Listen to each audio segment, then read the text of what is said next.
प्रस्थापित विरुद्ध विस्थापितांच्या लढाईमध्ये आपलाच गुलाल उधळला जाईल असा विश्वास ओबीसी बहुजन पार्टीचे सांगलीचे उमेदवार प्रकाश शेंडगेंनी व्यक्त केला।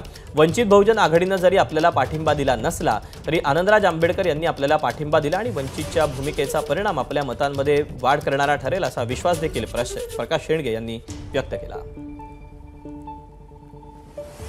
4 उमेदवारांमध्ये मतविभाजन झाल्यामुळे त्या मतविभाजनाचा फायदा जो आहे तो नक्कीच आम्हाला झाल्याशिवाय राहणार नाही। आणि एनिवे आमचं मतदान जे आहे, मतदान आमची वोट बँक 60% आहे, त्यामुळं त्या मतविभाजन झालं नाही झालं आम्हाला कोणाचा काही फरक पडत नाही। त्यामुळं आमचा विजय हा विजय आमचा निश्चितच आहे।